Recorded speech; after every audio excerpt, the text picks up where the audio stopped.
Halo, selamat datang di Udah Boleh Buka Mata edisi 19 Desember 2024. Dalam beberapa menit ke depan kita akan membahas saham-saham kondisi IHSG yang sedang hot dalam beberapa hari terakhir, dan kita akan membahasnya dalam kondisi sudah boleh buka mata, di mana kita sudah bisa melihat apa yang dilakukan asing, apa yang dilakukan bandar di balik pergerakan harga saham-saham yang akan kita bahas hari ini. Hari ini saya akan fokus membahas 5 pilar IHSG, kondisi IHSG, juga window dressing datang atau tidak, dan saya juga akan membahas sedikit update tentang beberapa saham yang baru IPO. Oke, langsung aja. Ini kondisi IHSG saat ini sangat menarik. Sebenarnya selama bulan Desember ini saya awalnya tidak ada niat untuk membuat podcast UBBM. Saya sudah sempat bahas di akhir November lalu karena saya ada banyak project di bulan November ini. Tapi melihat kondisi IHSG yang begitu mengkhawatirkan, hari ini turun ke bawah 7.000, dan juga volatilitas di bulan Desember yang sangat luar biasa, di mana IHSG sempat naik di awal bulan Desember membangkitkan euforia terhadap window dressing, tapi sekarang justru dibanting lebih dalam, dan ini tentunya mendatangkan kekhawatiran. Jadi banyak yang request, banyak yang DM, banyak yang bertanya saya tentang update window dressing. Jadi saya akan sedikit bahas juga tentunya kehancuran saham-saham fundamental bagus yang terus berlangsung akibat ulah para pahlawan bursa yang belum tobat juga. Saya sudah 1,5 bulan lebih sengaja tone down, tidak membahas, tidak menyarankan para pahlawan bursa untuk cut loss supaya harga IHSG bisa naik, tapi ternyata mereka belum tobat juga, masih terus berulah dan menyebabkan kejatuhan IHSG yang semakin dalam seperti kita lihat hari ini. Kita bahas jadi gambaran sedikit IHSG di bulan Desember. Jadi di awal Desember ini di luar dugaan saya juga, IHSG sempat bergerak naik secara luar biasa. Ini Anda lihat yang candle saya warnai berwarna hijau. Dan ini bisa dikatakan kalau kita lihat di sudut pandang hari ini adalah jebakan window dressing. Karena saya ingat di akhir November lalu begitu banyak orang pesimis tentang window dressing. Saya sendiri sempat mention itu di gathering window dressing, di materi window dressing. Begitu banyak orang pesimis tentang munculnya window dressing di akhir tahun ini karena aksi pahlawan bursa yang investor asing yang terus jualan di IHSG seperti terlihat dalam indikatornya di sini. Tapi setelah itu, setelah naik beberapa hari, kalau Anda lihat perubahannya, Anda bisa backtest lagi, lihat para influencer saham yang selama ini banyak mengedukasi para pahlawan bursa, tiba-tiba optimis nih. Di minggu pertama memasuki minggu kedua di bulan Desember, tiba-tiba mereka optimis, window dressing. Hal tersebut membuat saya cukup langsung saya sempat khawatir. Di tanggal 10 Desember lalu ketika IHSG sedang ada di puncak-puncaknya, waktu itu di 7437, waktu itu saya mengatakan di channel Telegram kami, Anda bisa follow di bawah ini kan, linknya di bawah ini, Anda bisa follow secara gratis di channel Telegram kami. Saya mengatakan bahwa kenaikan IHSG itu lebih baik dari ekspektasi. Seperti saya katakan, lebih baik dari ekspektasi. Ya, saya expect IHSG naik di bulan Desember, betul. Dan waktu itu sebenarnya sesuai harapan saya, sesuai ekspektasi saya, dan saya happy dengan kenaikan IHSG. Tapi saya melihat kenaikan ini terlalu luar biasa, dan masalahnya satu, yes, window dressing perlu terjadi, yes, window dressing adalah urusan bandar, betul. Tapi masalahnya pada saat itu ketika IHSG di 7437 itu baru tanggal 10 Desember. Sementara IHSG window dressing dibutuhkannya tanggal 30 Desember. Dan kata lain masih ada 20 hari di mana many things can go wrong. Banyak hal-hal bisa terjadi. Salah satu yang paling saya khawatirkan adalah peluang para pahlawan bursa, seperti ditulis di broadcast kami waktu itu, peluang para pahlawan bursa berulah lagi. Karena IHSG hancur, saham-saham blue chip hancur karena pahlawan bursa berulah terus memborong saham itu. Udah disuruh cut loss, mereka borong ya tambah hancur. Karena tugas mereka sekarang kalau mau IHSG naik ya cut loss, kalau mau IHSG naik. Tapi mereka terus borong, dan waktu itu kalau nanti kita lihat secara detail, IHSG sempat bergerak naik, dan Anda lihat di sini grafik foreign flow-nya di bawah sini sempat bergerak naik. Artinya apa? Yes, betul. Para investor lokal betul. Sampai investor lokal jualan betul karena foreign flow-nya naik, artinya lokal jualan. Tapi kalau Anda lihat di sini dari indikator dari sini sampai sini, itu nggak ada artinya dibanding penurunan beberapa minggu sebelumnya. Penurunan beberapa minggu sebelumnya. Jadi artinya apa? Artinya jumlah investor lokal yang cut loss, yang jualan sedikit, tapi naiknya banyak banget. Itu kan udah nggak sehat. Yang sehat kan pahlawan bursa cut loss sebesar-besarnya, IHSG naik setinggi-tinggi ya. Kalau cut lossnya kecil ya naiknya kecil. Itu yang sehat harusnya buat IHSG. Kayak gitu. Kita hilangkan dulu faktor saham supir angkot ya, karena kita bahas mendalam dulu tentang IHSG. Harusnya seperti itu, tapi kenaikan sedikit, kenaikan foreign flow-nya sedikit di sini, tapi IHSG-nya naik banyak. Makanya kami katakan lebih baik ini lebih baik dari ekspektasi, bahkan cenderung mengkhawatirkan. Pada saat itu saya mengatakan, jadi tidak ada salahnya kita lebih berhati-hati dalam beberapa hari ke depan, just in case investor lokal dan pahlawan bursa berulah lagi. Saya waktu katakan hati-hati, ada kemungkinan pahlawan bursa berulah lagi, buyback lagi, borong lagi. Waktu itu saya udah mengatakan para influencer udah euforia lagi nih, udah suruh borong saham lagi nih. Tentunya itu semua indikasi buruk. Dan benar, nggak lama kemudian IHSG jatuh, tiba-tiba asing jualan lagi 1,5 triliun dan para pahlawan bursa ngeborong lagi saham-saham tipe fundamental. Ini pada saat itu BBRI diborong 628 miliar, BMRI diborong 335 miliar dan seterusnya. Jadi benar yang kami khawatirkan, benar pembahasannya, dan itu terjadi dan terjadi terus sampai saat ini. Bahkan sekarang sudah lebih rendah dari kenaikan IHSG sebelumnya. Bahkan kalau Anda lihat di sini, ini level IHSG sebelum di penutupan bulan November lalu, sekarang sudah turun. Jadi kalau ini tanggal 30 Desember berarti window dressing gagal tahun ini karena IHSG turun di bulan Desember.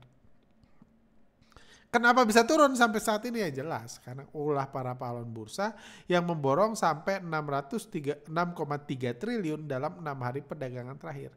Dari sini sampai sini, para investor lokal pahlawan bursa borong 6,3 triliun. Tentunya ini indikasi yang sangat buruk. Seperti itu. Dan kalau kita lihat di sini dari sudut pandang lain, indikator korban flow juga terlihat jelas kenaikan yang tidak wajar di bulan Desember. Waktu itu di gathering buat para peserta foreign flow, saya mengatakan kalau IHSG diguyur terus, ada kemungkinan ada kenaikan tidak wajar di mana asingnya nggak akumulasi banyak, pahlawan bursa nggak cut loss banyak, tapi IHSG naik. Tapi itu hanya akan terjadi di akhir bulan Desember. Karena pada saat itu kepentingan banyak orang fokusnya adalah window dressing yang pasti tutup dalam kondisi baik-baik. Kalau tanggal 10 Desember belum idealnya terjadi.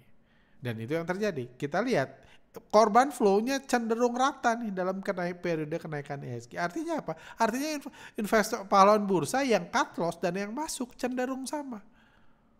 Nah itu nggak baik. Sementara pas turun di sini korban flow-nya turun tajam. Artinya apa? Di sini Anda lihat pahlawan bursanya ngeborong saham lagi sehingga harga IHSG turun lagi. Jadi sebenarnya bisa dikatakan ini jebakan menaikkan harga untuk jualan banyak ke pahlawan bursa di harga yang lebih tinggi. So far itulah yang terjadi. Jadi so far kalau ini bukan bulan Desember, ini kondisi yang sangat buruk karena pahlawan bursa, para investor retail, para investor lokal sudah nyangkut lebih banyak dan dikasih kesempatan untuk membeli dari investor asing di harga lebih tinggi sementara IHSG terus dijatuhkan. Dan sekarang kita lihat 5 pilar IHSG. Sebelumnya saya minta maaf, saya sebenarnya udah janji nggak bahas tentang BBRI. Saya juga nggak mau manas-manasin para pahlawan bursa lagi untuk cut loss ya. Saya cuma nyempet-nyempet aja gitu. Ini udah parah banget, udah 600.000 nyangkuters. Nggak ada yang mau tobat, nggak banyak yang mau cut loss ya. Rasain sendiri. Perkataan saya 2-3 bulan lalu semua terbukti benar. Cuman saya nggak ada maksud nyombong-nyombong. Saya prihatin karena saya guru, saya kasihan pahlawan bursa. Karena artinya apa? Kalau nggak cut loss 2-3 bulan lalu, artinya harus cut loss di level yang lebih rendah. Kalau nggak cut loss juga, awal tahun depan lebih rendah lagi Anda cut loss. Kalau Anda cut loss, mayoritas pahlawan bursa cut loss sekarang, naik. Cuma terserah lah. Kalau nggak mau juga nggak apa-apa. Saya ketawa-ketawa aja, brand saya naik, BBRI turun, saya malah ketawa-ketawa aja, saya merasa menang kalau saya mau nyombong. Cuma ya sudah, kalau Anda nggak peduli sama uang Anda, pengen nyangkut terus ya silahkan, nanti bisa makan dividen kan. Lucu, sahamnya turun 40%, dapat dividen 5% aja happy Anda, tapi ya sudah, kalau Anda happy itu hak Anda. Menariknya lagi, kemarin, ini kita bahas 5 pilar IHSG, makanya saya bahas BBRI ya. Nanti saya bahas semua kok. Kemarin malam ada berita cukup viral di mana salah satu hacker mengatakan BBRI sudah jadi victim ransomware. Jadi diserang hacker lah bahasa sederhananya. Menarik, beritanya udah dari jam 7 malam, tapi baru dikabarkan besok paginya di IHSG, di media-media ini. Jadi ini menarik, media manajemen yang dilakukan oleh Bandar, BRI atau siapapun yang melakukan, kita nggak tahu. Jadi memang sengaja beritanya itu diatur supaya ditampilkan se down to earth mungkin, sesantai mungkin, supaya nggak menyebabkan adanya aksi panic buying. Banyak yang bilang kalau hackers BBRI dihack pasti ada panic selling. Salah. Pahlawan bursa nggak sepintar itu. Dari kemarin, sebelum ada market buka, saya bilang besok akan ada panic buying para pahlawan bursa. Kenapa? BBRI dihack. Saya sharing di Instagram kami mengatakan besok akan ada panic buying pahlawan bursa. Kalau pahlawan bursanya panik banget, investor lokalnya panik buying, gila BBRI dihack, kita nggak tahu efeknya apa, kita beli saham BBRI, kemungkinan bisa turun 5% hari ini. Cuma karena beritanya nggak banyak ini, nggak heboh, diam-diam aja, jadi aksi panik buying hari ini cuma 398 miliar. Jadi BBRI pun nggak turun tajam meskipun, jadi dan terbukti kan asing jualan 398 miliar, artinya lokal beli 398 miliar. Terbukti yang saya katakan, kalau panik buying, kalau IHSG meskipun BBRI diserang hacker, investor lokal tetap akan ngeborong. Kenapa? Karena memang sudah stres. Sudah nggak jalan pemikirannya, akal sehatnya cuma mau mendengar apa yang dikatakan para influencer-influencer yang selama ini menjebak mereka sampai nyangkut gitu. Apapun penyebabnya mereka turun. Tinggal nunggu influencer itu memerintahkan para followernya untuk cut loss, baru pada saat itu bisa naik. Bukan cuma BRI ya, BCA dan lain-lain. Jadi itu salah satu penyebab penurunan IHSG, karena BBRI terus diborong. Grafik BBRI ini, grafik Foreign Flow 2.0-nya ya Anda lihat sendiri aja. Cantik banget, betapa indahnya grafik ini, betapa perfectnya sistem ini menunjukkan kenapa BBRI terus turun.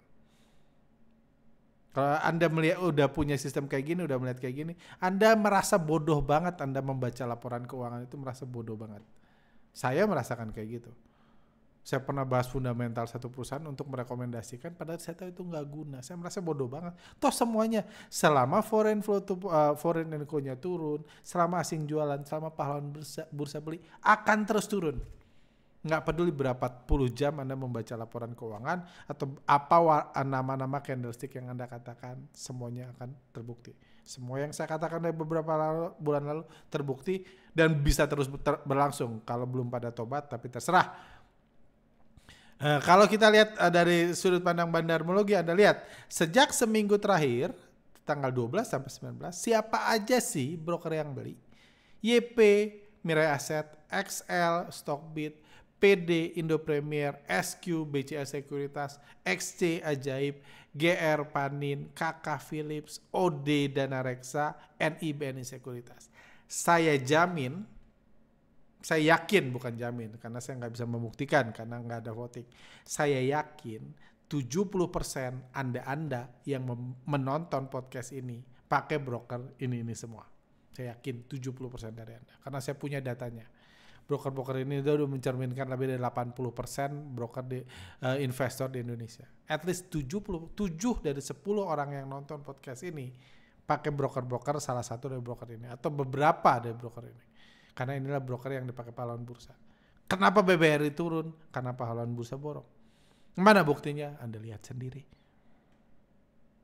Terlalu banyak buktinya. Jadi Anda lihat pahlawan bursa dengan gagah berani berbaris untuk memberikan uangnya pada investor asing. Jadi ini sangat baik bagi investor asing tentunya. Kita lihat siapa yang jualan: AK, BK, RX, BB, ZP. Ini semua broker-broker asing. AK sudah berhasil menyerap 998 miliar dalam seminggu terakhir, BK 682 miliar. Lumayan banyak duit yang mereka bawa pulang buat hadiah Natal buat anak dan keluarga. Kayak gitu. AI score BBRI salah satu yang terendah, AI score-nya 0. Anda mungkin ingat sistem bandarmologi yang kami mengatakan skor, membuat skor dari AI dari 0 sampai 100, kalau buruk banget tentunya 0, dan AI skor BBRI saat ini ada di level 0. Segitu parahnya distribusi asing, segitu luar biasanya pembelian para pahlawan bursa di saham ini, sampai AI aja bingung, ini apa yang bagus dari saham ini dalam beberapa minggu terakhir. Itu BBRI. Kita lihat BBCA juga sayangnya ini bang kita lihat ada aksi panik buying juga. Kita lihat ini indikator korban flow-nya turun tajam, ya memang nggak secantik ini sih, rapi terus gitu kan.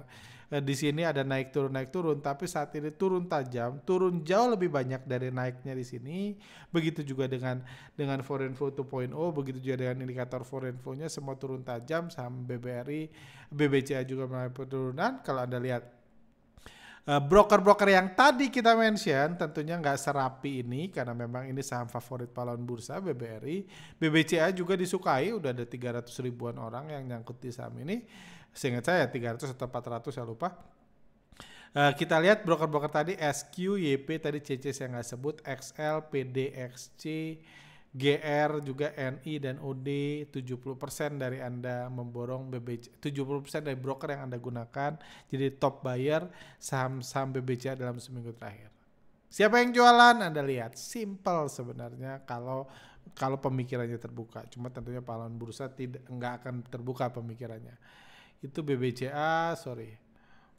Oh, ini BMRI, saya lupa. Ini pasti BBCA ya. Oke. BMRI juga harusnya mirip. Nanti saya salah grafik di sini. BMRI Anda lihat siapa aja yang borong, YP, SQ, CC, XL, AI score BBCA 24. BMRI 25, kita lihat pahlawan bursa berbaris untuk memberikan uangnya pada investor asing, benar. Tapi di sini ada BK, ada ZP, ada KZ, ada RX.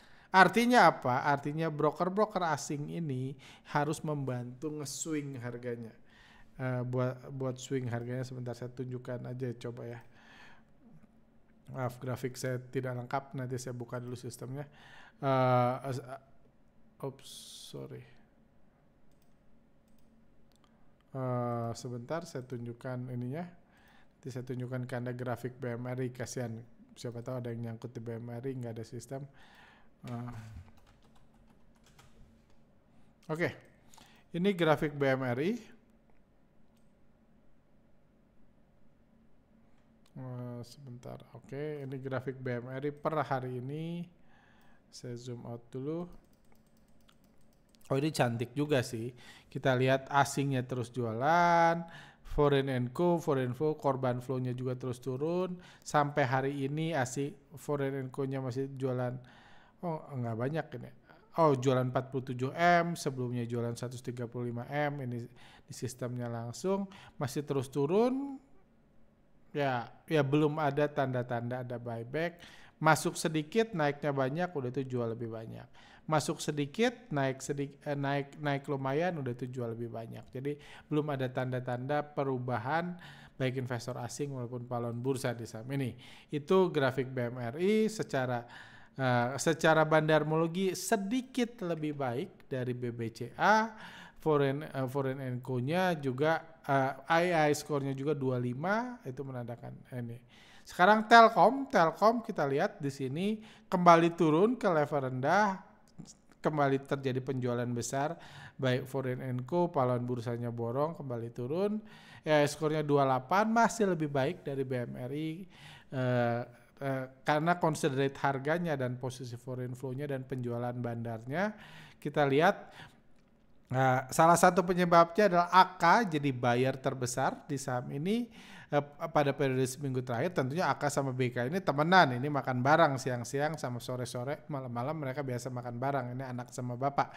Cuma satu di posisi buyer, satu posisi seller. Kenapa ya? AK ini tujuannya menjadi top buyer untuk mengantar para pahlawan bursa lainnya supaya bisa berada di tempat yang tepat supaya bisa dikarungin oleh BK, RXJP dan lain. Karena kadang-kadang nggak semua saham seperti BBRI di mana pahlawan bursanya inisiatif banget untuk beli. Seringkali pahlawan bursa butuh ngeliat harganya naik dulu, butuh ngeliat ada rebound di pagi-pagi dan lain. Dan untuk melakukan semua itu bandar harus memerintahkan pasukannya untuk beli dan itu dilakukan oleh AK. Tapi so far ini masih indikasi distribusi, pahlawan bursa masih berbaris memborong, tapi ya tentunya distribusinya nggak seburuk BBRI. Itu di Telkom, AI skornya juga naik masih 28 walaupun di banyak saham yang AI skornya 60, 70 dan lain. Terakhir ada Astra dari 5 pilar IHSG. 5 pilar IHSG ada 5 saham yang secara total nilainya paling banyak dibeli oleh para manajer investasi di Indonesia, termasuk asuransi dan lain. Itu 5 pilar. Yang kelima adalah Astra. Astra Anda lihat beda banget grafiknya. Kenapa? Simpel aja, bukan karena fundamentalnya bagus. Karena Astra justru secara keuangan lagi susah, penjualan otomotif lagi susah. Cuma itu nggak penting sama sekali, fundamental sudah mati. Tapi kenapa bisa naik? Karena foreign and co-nya bergerak naik, artinya asingnya akumulasi, korban flow-nya bergerak naik. Tapi terlepas dari itu, 3 hari terakhir harganya turun tajam. Jadi ini membuat saham ini, kalau saya disuruh pilih satu untuk beli besok, saya akan pilih ASI. Kalau saya disuruh pilih satu, banyak saham lebih menarik, cuman ASI jauh lebih menarik dari 5 ini lagi karena ASI at least sahamnya sudah murah dan asingnya masih dalam kondisi akumulasi. AI skor ASI 66 jelas, AI juga mengkonfirmasi angkanya yang jauh lebih tinggi dari yang lain. Kalau Anda lihat broker-broker retail, broker-broker pahlawan bursa ada GR, PD, SQ, XL masih dalam posisi membeli dalam seminggu terakhir, tapi tentunya 3 top bayarnya adalah BB, AK, dan RX. Dan membeli jauh lebih besar dari pembelian pahlawan bursa. Dan kalau dilihat dari sini ya, nggak terlihat ada akumulasi seminggu terakhir, biasa aja, cuma oper-operan, cuma kan harganya turun tajam kan. Sementara yang lain harganya turun tajam, bandarnya jualan besar-besaran. Itu bisa nggak berhenti-berhenti. Kayak saham favorit pahlawan bursa ini kan, asing terus jualan. Di sini sudah murah sudah, di sini sudah murah sudah terus sudah murah, tapi terus tambah murah. Sementara di Astra hanya harganya turun, tapi asingnya tidak jualan dalam periode ini. Seperti itu. Jadi Astra saham yang menarik. Kalau disuruh pilih satu dari 5 pilar bursa. Oke, selanjutnya saya akan bahas 2 saham yang baru IPO, satu lagi MDIY. Itu harganya naik 2,4%, ini bandar IPO. Ada beberapa hal menarik yang saya mau mention singkat aja. Pertama, penjatahan saham ini sangat besar. Saham ini kami mention beberapa kali di Telegram, ini promosinya besar-besaran banget. Sejak sebulan sebelum IPO, media secara konsisten memberitakan saham ini. Jujur, info yang saya dapat, nitip berita di media itu nggak murah. Kalau ada IPO terus diberitakan di media, berarti mungkin budgetnya sangat besar untuk bisa berita masuk ke media kayak gitu. Dan itu tentunya akan menarik minat orang pahlawan bursa untuk membeli. Sehingga kalau pesan dikasihnya banyak, ada yang dikasih 100%, ada yang dikasih 48%. Secara total ini luar biasa adalah Mr. DIY raih dana 4,15 triliun rupiah di masa IPO-nya. Itu hal menarik karena saya yakin kalau modal iklan doang di pahlawan bursa, buat pahlawan bursa nggak mungkin dapat 4,15 miliar. 4,15 triliun. Nggak sekaya itu pahlawan bursa bisa beli MDIY seharga 4,1 triliun. Kayak gitu. Tapi siapa yang mau beli dikasih. Siapa yang mau beli dikasih. Dan menariknya lagi faktor lain adalah 90% dana masuk kantong pengendali. Jadi ini salah satu perusahaan yang efektif di mana kadang-kadang kalau di luar negeri sana itu kadang-kadang karena IPO biasanya itu uang masuk harus secara teori uangnya itu masuk buat perusahaan untuk membesarkan perusahaan, nanti pemilik dapat dividen.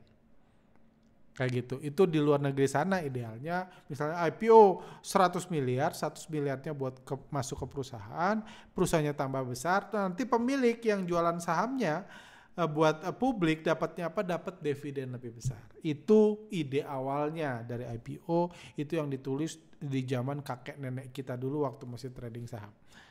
Cuma prakteknya kalau di luar negeri sana tentunya nggak kayak gitu. Nggak kayak gitu, ya sebagian besar lah, nggak semua, nggak 100%. Ada ya benar-benar mau ngembangin bisnis, ada kayak gitu, walaupun lucu sekarang. Cuma prakteknya di luar negeri sana itu biasa uang masuk ke perusahaan, betul. Dari perusahaan dikeluarin untuk pemilik. Misalnya dipakai beli tanah punya pemilik, dipakai beli mobil buat anak pemilik, dipakai menyekolahkan salah satu manajer muda berbakat yang adalah menantu pemilik. Itu uang IPO digitukan. Jadi buat kebahagiaan para pemilik, ya jelas ini kan perusahaan punya dia. Kayak gitu. Cuman itu ya repot kayak gitu kan, repot. Kalau MDIY ini udah lebih keren, uang IPO-nya 90% langsung masuk kantong ke pemilik. Di sini ada beritanya, 10%-nya digunakan untuk hal-hal yang berhubungan dengan perusahaan. Katanya untuk bayar hutang, untuk modal usaha dan lain-lain. Ini ada beritanya, bisa Anda search. Jadi ini artinya apa? Pemiliknya sudah happy. Pemiliknya nggak akan berulah, tinggal bandar IPO-nya sekarang. Karena saya yakin dari 4,1 triliun uang yang dikeluarkan untuk pemilik, bukan pemiliknya, let's say 3,9 triliun, 3,8 triliun lah yang dikeluarkan untuk pemilik, itu punya seseorang. Itu ada yang menyediakan itu, itulah bandar IPO-nya. Ingat sebelumnya MDIY ini jual barang kelontongan yang pada sepi loh. Sebelumnya nggak tahu dia duit pemilik berapa, sekarang udah kaya.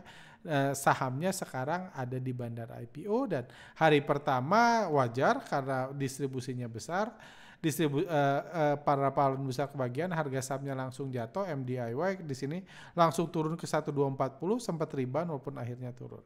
Overall kalau kita lihat secara bandar merugi IPO hari pertama, broker-broker yang biasa digunakan pahlawan bursa, retail-retail yang kebagian jatah, seperti saya kebagian jatah di sini 48 lot, itu ini saya pakai apa ya, ini saya beli pesan, Stockbit ini. Berarti saya masuk bagian dari yang jualan di sini. Kurang lebih tadi saya keluar, saya jualan dulu karena saya takut dibanting turun, saya jualan. Dibanting turun lagi sih ketika digoreng naik, saya keluar profit nggak sampai 2% kalau seingat saya kayak gitu. Cuman menariknya lagi adalah para pahlawan bursa yang dapat di IPO dikasih kesempatan untuk cuan kurang lebih 1-2% di harga IPO. Kita lihat XL jualnya di 1658 average-nya. 1658 berarti kalau di persen ini modalnya 1650 ya, hampir inilah sama lah modal beli sama modal jual, potong fee mungkin rugi dikit kalau XL. Kayak gitu. Jadi broker-broker retail dikasih kesempatan untuk keluar, untuk cut loss di harga bawah sebagian atau keluar average-nya untung 1-2%. Harganya di buyback lagi sama bandar IPO-nya. ZP akumulasi 1,3 juta lot, 202 miliar hanya di perdagangan hari ini. Jadi ini menarik, sahamnya dikasih ke retail, terus retail disuruh cut loss. Kalau menurut prediksi saya, estimasi penjualan retail hari ini kurang lebih 100 miliar, menurut saya retail at least bisa sampai 300-400 miliar mungkin masih beli. Jadi idealnya masih ada waktu harga sahamnya seperti ini. Kalau berjalan lancar, para retail jualan di harga semurah mungkin ke bandar, saham ini masih ada potensi naik lagi ke depan. Seperti itu. Itu MDIY. Oh ya, ini kita bahas AADI dulu. AADI harga sahamnya turun 3,4%, ini masih bandar IPO. Kalau kita lihat sejak after PUPS, broker-broker retail, PD, XL, CC dan lain melakukan banyak pembelian, sementara MG jualan 122, ZP, BK jualan. Bandar-bandar jualan setelah PUPS, itu sering kami bahas Telegram juga.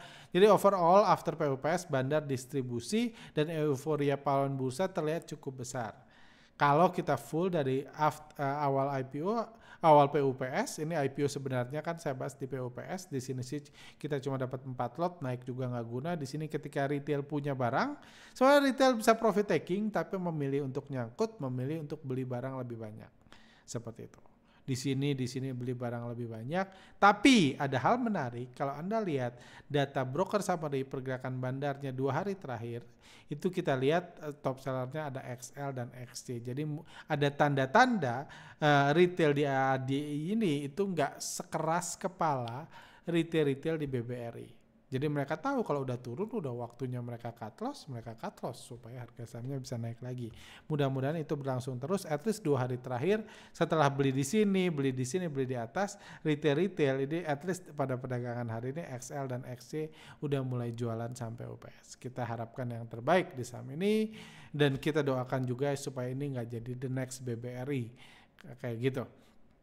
Atau at least ada kemungkinan harganya volatile lagi, naik sedikit dalam 1-2 hari dalam 1-2 hari ke depan, minggu depan juga bisa volatile dikit. Kita lihat ketika volatile itu kalau pahlawan bursa borong lagi lebih banyak ya akan dibanting lebih turun lagi. Seperti itu sih kurang lebih strategi bandarnya.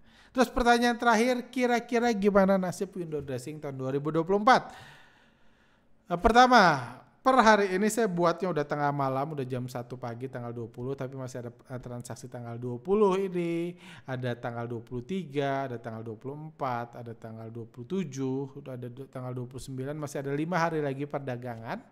Jadi masih ada kesempatan buat window dressing. Saya masih optimis IHSG bisa naik dan saham-saham window dressing pun masih cukup menarik untuk dikoleksi. Tapi tentunya saya selalu mengatakan semenarik-menariknya window dressing kalau sahamnya terus dijual asing, terus dikumpulin pahlawan bursa, hindari dulu. Kecuali Anda mau borongnya benar-benar di akhir Desember ketika ada peluang window dressing 1-2 hari ya silahkan. Tapi selama masih dijual asing ya Anda hati-hati dulu karena nggak main-main, sudah terbukti kayak gitu, semuanya sudah terbukti. Dan terakhir juga saya nggak sempat buatkan grafiknya, tapi secara tren, secara kebiasaan biasanya di akhir bulan Desember pahlawan bursa ini udah nggak trading, udah fokus liburan. Jadi itu momen yang baik untuk memarkup IHSG, untuk menaikkan IHSG. Jadi harapan saya sih seperti itu. Kenapa saya jelas bias? Karena saya sejak awal optimis IHSG bisa naik, sehingga saya tetap optimis. Kalau Anda nggak percaya, nggak setuju sama saya, that's good. Anda punya opini sendiri. Cuma saya setiap bulan Desember mengatakan IHSG naik. So far, at least dari 10 kali ditanya, saya 9 kali benar, sekali salah. Kayak gitu. Sekali salah kenapa? Karena asingnya jualan besar. Jadi mungkin saya salah, tapi saya tetap optimis. Window dressing akan terjadi. Kalau melihat perdagangan sampai perdagangan tanggal 19 Desember, apalagi kalau 20 Desember IHSG masih turun, asing masih jualan, saya akan incar window dressing baru setelah libur Natal. Itu strategi saya. Cuma silahkan Anda sesuaikan masing-masing. Sahamnya juga Anda harus hunting yang terbaik juga.